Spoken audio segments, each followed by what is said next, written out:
अब देख रहे हैं स्टार भारत न्यूज 24। आज हम मौजूद है उत्तर प्रदेश के जनपद हापुड़ के तहसील धौलाना के गांव सोलाना लालपुर में मौजूद है। गर्म माहौल है चुनाव को लेकर। आज हम बात करेंगे कि हमारे बीच में हाशिम राणा जी हैं, नए प्रत्याशी। चुनाव की बहुत तैयारियां चल रही हैं 2026 की। गांव के अंदर चुनाव का माहौल है गर्म। उनके बारे में हम मालूम करेंगे कि इनसे कि आपने जनता के बीच में रहकर क्या क्या काम कराया है और क्या क्या काम कराएंगे, और कब से कै बार आप चुनाव लड़ चुके हो। पहले हम इनसे इनका शुभ नाम पूछेंगे, फिर उसके बाद मुद्दों की बात करेंगे। सर, आपका नाम? मेरा नाम हाशिम राणा। मैं ग्राम लालपुर से हूँ और यही चुनाव की तैयारी में लगा हुआ हूँ। इस बार हम चुनाव लड़ रहे हैं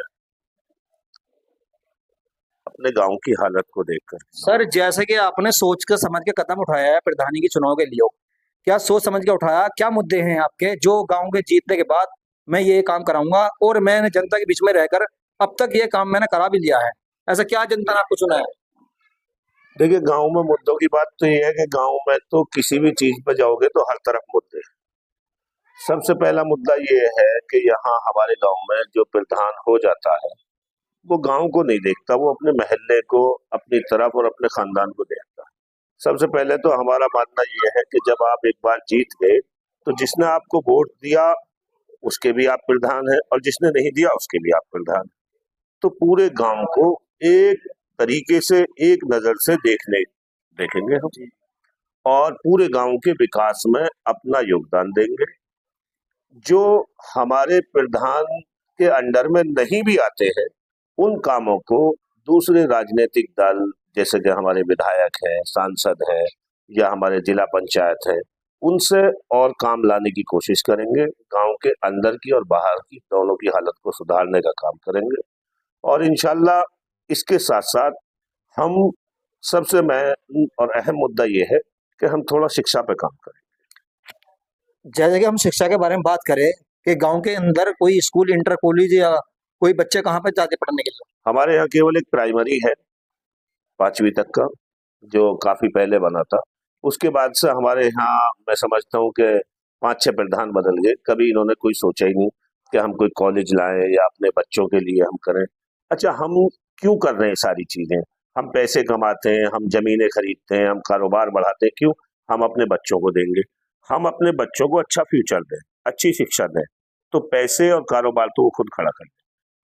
हमारे पास पढ़ाई नहीं है तो कुछ नहीं, हमारे पास शिक्षा का होना बहुत जरूरी है। तो इसलिए हम शिक्षा के क्षेत्र में ज्यादा काम करेंगे। मैं ऐसा तो नहीं कहता कि मैं कल प्रधान बन जाऊं और परसों मैं इंटर कॉलेज बना करके खड़ा कर दूंगा, नहीं।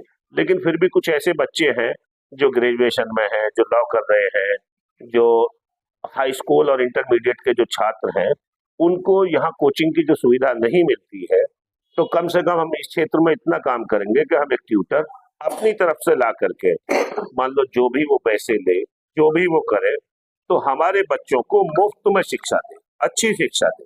बस ये। जैसे कि गांव के अंदर आपको जनता ने चुना है, आपकी सोच के ऊपर, ये तो बहुत अच्छी बात है कि आपने चुना है। जैसे कि गांव के अंदर नाली खरंजे हैं, वो हम आए हैं, जैसे कि उसमें खरंजे टूटे पड़े हैं, नाली भी टूटे पड़े, उसके बारे में। नाली और खरंजे क्या पिछले 5 साल में तो कोई काम ही नहीं हुआ। जो भी ये काम छोटा मोटा हुआ है वो भी पिछले 5 साल का है। इस 5 साल में तो बहुत ज्यादा कोई काम नहीं हुआ है।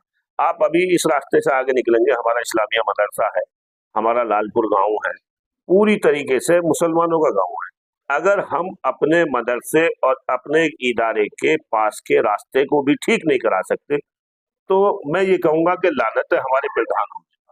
अगर हम अपने, जहां हमारे छोटे छोटे बच्चे जरा सी बारिश हो जाए वहां गिरते हैं, रपटते हैं, वहीं मदरसे के अंदर एक मस्जिद भी है, उसके अंदर नमाजी जो जाते हैं उनको बड़ी तकलीफ होती है।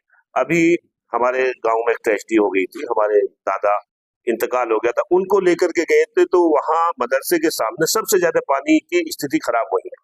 जो मौके का प्रधान है उनसे आपने शिकायत करी नहीं? क्यों नहीं करा उन्होंने काम? विकास तो खूब आया गांव के अंदर। गांव के अंदर भाई मौके के प्रधान हैं, उन्होंने जितना विकास कराना था अपने खानदान में और अपने महल्ले में जो भी कराना था उन्होंने वहीं पर करा दिया, बस उनका काम पूरा हो गया। उनका मानना ऐसा है कि शायद उनके खानदान ने और उनके महल्ले ने उनको वोट दिया होगा वहीं विकास कराएंगे, आगे नहीं कराएंगे। आपका नाम जी? शराफत। जैसे जी आसिफ राणा जी को आपने चुना है, किस मुद्दे के लिए चुना है, क्या सोच समझ के चुना है? गांव के समाज के लिए जो भी कोई रास्ता बिगड़ा सुधरा है उसको सही कराने के लिए इंतजाम से सोचा गया है। अब से पहले बहुत पंचायत घर निकल के बहुत जिले पंचायत हो गए, किसी ने कोई रास्ता नहीं बनवा कर दिया। बम्बे के रास्ते वाले सूदे की पटड़ी के ऊपर हमने चुने हैं। पूरी उम्मीद है आपको? पूरी उम्मीद है हमें।